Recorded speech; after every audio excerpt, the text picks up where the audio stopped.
Marcus had run his little restaurant, the Golden Spoon, for nearly 15 years. It wasn't fancy, but it was known around town as a warm and welcoming place, the kind of spot where truck drivers, office workers, and families could share a meal without worrying about the price tag. Still, behind the welcoming smiles and comforting food, Marcus was fighting battles of his own. Business had been slow for months, bills were stacking up, and some nights he lay awake wondering if he would be able to keep the lights on for another season. That evening, a heavy rain lashed against the windows as Marcus wiped down the last table. The streets outside glistened under the dim glow of the street lamps, nearly empty except for the occasional passing car. He locked the front door, flipped the sign to closed, and started gathering his things. Just as he was about to step into the storm, he noticed two figures huddled in the shadows near the awning. A frail, elderly woman was clutching a little girl's hand. Their clothes were soaked through, their hair plastered against their faces, and their shoes squelched in the puddles. The grandmother's shoulders trembled with cold, but she tried to shield the child with her thin body. The girl, no older than 7, clung tightly to a small, worn-out teddy bear, her lips quivering as she whispered something Marcus couldn't hear. For a moment, Marcus hesitated. He had seen plenty of desperate people before, he was no stranger to hardship himself. And right now, he wasn't in a position to be anyone's savior. He thought of the unpaid rent on his apartment, the repairs the restaurant needed, and the payroll he had to meet at the end of the week. He could simply walk past them, pretend he hadn't seen, and get on with his own worries. But then the little girl lifted her face toward him. Her big, pleading eyes, wide with fear and hunger, seemed to pierce straight through the wall he had built around his heart. Something inside him shifted, and without fully realizing it, Marcus found himself unlocking the door again. "Come inside," he said gently, holding the door open. The grandmother looked at him in disbelief, then down at the child, before shuffling inside with hesitant steps. The warmth of the restaurant enveloped them immediately, and Marcus hurried to grab a couple of dry towels from the back. He draped one over the child's tiny shoulders and handed another to the grandmother. "Sit," he urged, pulling out a chair for them. He quickly returned to the kitchen and ladled steaming chicken soup into 2 bowls. As the smell of broth and fresh bread filled the air, the little girl's face lit up, and she grabbed the spoon with eager hands. The grandmother, though visibly exhausted, paused just long enough to whisper, "Thank you, sir. You have no idea what this means." Marcus smiled faintly, though his chest tightened. He didn't know why he had done it, but in that quiet moment, with rain tapping softly against the windows and 2 strangers finally safe in the corner booth, the restaurant no longer felt so empty. Morning sunlight filtered through the restaurant's wide windows, casting soft golden rays across the tables. Marcus had barely slept that night. He had spent most of it checking on his unusual guests, making sure the little girl was warm enough and that the grandmother was comfortable in the booth. He didn't understand why he felt such responsibility, but something about them tugged at him deeply. At dawn, while most of the town was still quiet, Marcus slipped into the kitchen. He cracked eggs into a pan, grilled some bacon, and warmed up a batch of his famous pancakes. As the aroma filled the restaurant, the little girl stirred awake. She rubbed her eyes sleepily and then sat upright, her face lighting up at the smell. The grandmother opened her eyes next, and though fatigue clung to her, a spark of relief flickered there. "Breakfast is almost ready," Marcus said with a reassuring smile. "Sit tight." They ate slowly, savoring every bite as though it was the finest feast. Watching them, Marcus felt an unexpected sense of peace. It reminded him of his own childhood, when his mother had scraped together whatever she could to make sure he never went to bed hungry. He had vowed long ago never to forget those days, but life had hardened him. Yet, here he was, reliving that same compassion through a simple act of generosity. As they finished, the grandmother reached for his hand.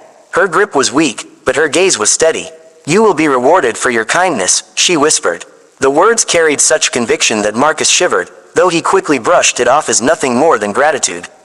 By mid-morning, Marcus reluctantly walked them to the door. The grandmother gave him one last look of quiet dignity, and the little girl waved her teddy bear goodbye before disappearing down the street. The restaurant felt strangely empty afterward, and Marcus found himself wishing he had done more. Later that afternoon, while he was serving the lunch crowd, a sleek black car pulled up in front of the Golden Spoon. The kind of car that didn't belong in this struggling part of town. Marcus frowned, watching as a tall man in a tailored suit stepped out.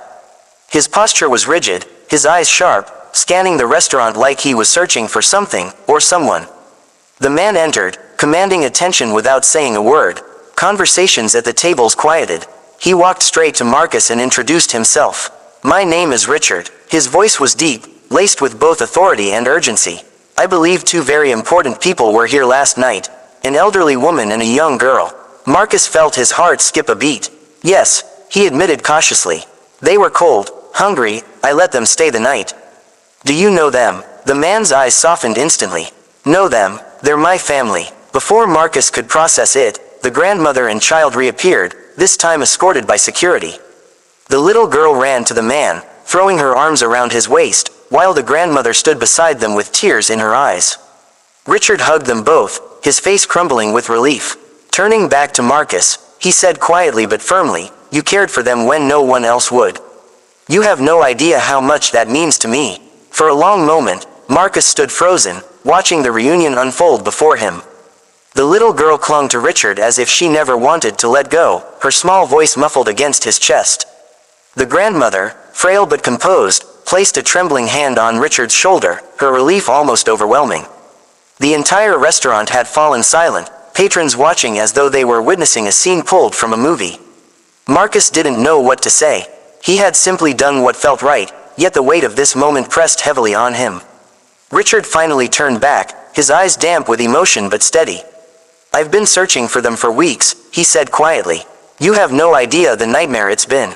And you," he paused, as though trying to find the right words, "you gave them safety when no one else would." Marcus nodded, still processing. "They just looked lost. I couldn't let them stay out in the rain." Richard studied him carefully, his gaze sharp yet grateful. He was a man accustomed to measuring people, Marcus realized. After a moment, Richard extended his hand. "You've earned my respect, Mr. Marcus," he replied, shaking it firmly. That evening, after the crowd had thinned and Marcus locked up for the night, a call came. Richard wanted him to visit his home the following day. Curiosity and a hint of nervousness gnawed at Marcus, but he agreed. The next afternoon, Marcus found himself standing before a sprawling estate on the edge of town. The gates opened silently as he approached, and he was ushered into a mansion that looked like something out of another world. Polished marble floors, chandeliers sparkling overhead, and walls lined with paintings worth more than Marcus could imagine. Richard met him in the grand hall, dressed more casually this time, but no less commanding. "Marcus," he said warmly, "I wanted you to see where my family belongs. And to understand just what your kindness meant." He led Marcus into a study, where a fire crackled softly in the fireplace. The grandmother and little girl were there too, smiling. The girl ran to Marcus, hugging him tightly around the waist. "Thank you for helping us," she said shyly. Marcus's heart swelled. "Anytime, sweetheart." Richard cleared his throat. "I've dealt with people my entire career, Marcus. Investors, competitors, so-called friends. Most approach me with agendas, always wanting something. But you gave without expecting a thing in return. That's rare. That's valuable." Marcus shifted uneasily. "I didn't do it for a reward. And that's exactly why you deserve one," Richard said firmly. He walked over to his desk and placed a folder in front of Marcus. Inside were documents, an investment proposal.